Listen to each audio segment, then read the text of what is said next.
Well, this is going to be book versus movie on The Dead Zone. So this is Stephen King. I've read this book a couple of times. Now, this is one of Stephen King's early books. This one came out in 1979, and it's about a man named Johnny Smith. He's kind of the everyman. I think probably his name, John Smith, is intentional, actually. And he's a very empathetic character, I have to say. Now, this isn't so much a horror novel as it is more of a psychological thriller. It's very much like an extended episode of The Twilight Zone, in my opinion. I think it's not really, there's no monsters. It's not about a haunted car or anything like that. It's about a guy who gets into an automobile accident and then wakes up with abilities, powers. If you want to call them psychic powers, Essentially, he touches objects, or if he touches people, he can sense things that are happening in the present. Sometimes he can sense things that are happening in the future, and sometimes he can sense things that have happened in the past. So an example of this would be, there's a doctor, Johnny's doctor in the book, Dr. Weizak. Johnny, when he touches, comes into contact with the doctor, he goes into this kind of trance mode where he senses things, and he senses that Dr. Weizak's mother, who he's been separated from, Dr. Weizak and his mother were separated in Poland during World War II, and Weizak thought she was dead. But Johnny tells the doctor he's alive, and he actually tells the doctor, where she's living. He knows what city she's in. And, Weizak calls and actually hears, his mother, confirms that what Johnny says is true. That's the only spoiler I'm really going to give you because I don't want to ruin the book. But there's lots of these little incidents that happen during Johnny's recovery, and it's really a man trying to deal with this, what some people think is a gift. Is it a gift or is it a curse? Now, there are differences between the book and the film. One of the key differences I'll talk about. Let's just go into talking about the movie. All right, so here's The Dead Zone. This is from 1983, directed by David Cronenberg. But it's a very un-Cronenberg-like movie. Cronenberg's known for body horror, for things like The Fly, Videodrome, Scanners. There's really only one scene in this movie I can think of that's Cronenberg-ish. I'm not going to spoil it, but it involves a pair of scissors. In fact, you can see scissors right here. So, some scissors. The whole setup from the book at the carnival where Johnny plays the Wheel of Fate game and he wins a big pile of money, that's not in the movie. The movie's really been streamlined and it doesn't spend any time setting things up. Johnny's love interest in the film, Sarah, is played in this movie by Brooke Adams. Of course, Johnny's played by Christopher Walken.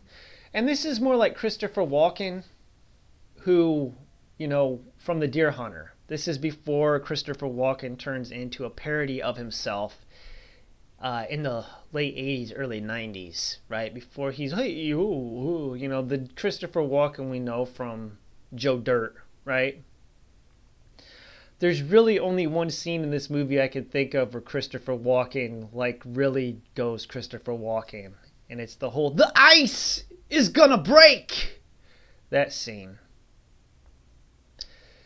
The book itself jumps back and forth between a couple different characters. You have the perspective of Johnny. You have the perspective of Greg Stilson, who is a politician, who I think in the movie isn't even introduced until the movie's, 2/3 of the way over. I mean, he doesn't show up. He's kind of sprinkled throughout the book. In the book, we get more of Greg Stillson's background. The first time we see him in the novel, he's kicking a dog to death. So you're automatically, there's no subtlety about his character. You're just automatically, yeah, this guy's bad. He's a horrible human being. So I think he's not as flushed out in the movie. He's kind of more ambiguous. Played by Martin Sheen, and Martin Sheen is fantastic. Okay, in this movie. Then you have in the novel. Let me talk about the novel, because it's kind of the same setup as the film. Part 1 is Johnny's accident and recovery. Part 2 is dealing with Johnny helping the police catch a guy called the Castle Rock Killer. And the sheriff of the town in the novel, in the movies, played by Tom Skerritt. Fantastic. I love Tom Skerritt. And then the third section of the film is dealing with this character, Greg Stillson, which is played by Martin Sheen. That's the same in both the novel and the book. Now, there are things that are different. Obviously, this is an adaptation, but it's a really good one. I think this production was done in Canada, if I'm not mistaken. Deborah Hill was the producer on this.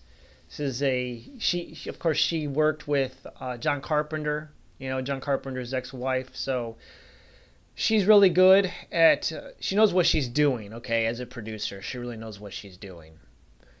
But, yeah, I highly recommend this. I think that this is a really compelling film. It's kind of slow-paced. But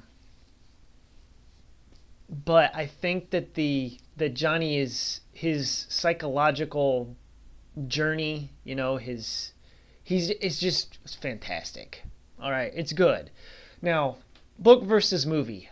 I can't pick one or the other. I like them both. If you watch the film and you want to know more, then read the book, because the book really flushes things out more.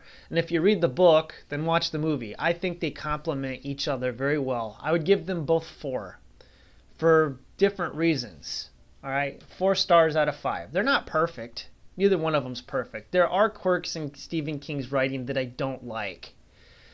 And there are things that pop up over and over again. The religious psycho mom, right? That's going to be in here. That's a trope of Stephen King, and I've never really cared for it.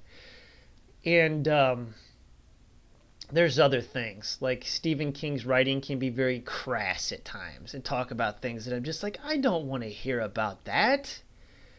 That's gross, man. Why are you writing about that? But he goes there. So these are little things that Stephen King does that I don't care for.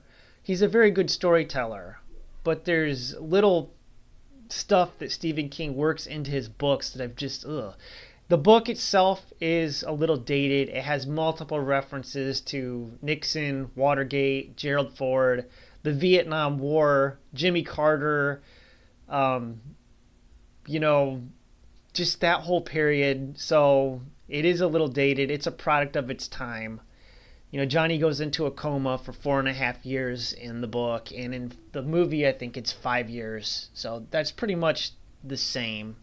When he wakes up, he's trying to get filled in on history. He doesn't know what's happened. But, yeah. I'm going to give the book a thumbs up, and I'm going to give the movie a thumbs up. You should check them out. All right. That's it. If you like the Twilight Zone, if you like this weird science fiction-y stuff, I think you'll get a kick out of it. I think it's pretty darn good. Obviously, there's something about it that I've come back to the book a couple of times, so whatever. Yeah, I'm not going to waste any more of your time talking and rambling on anymore. So that's it. Thanks for watching. God bless. Have a wonderful day.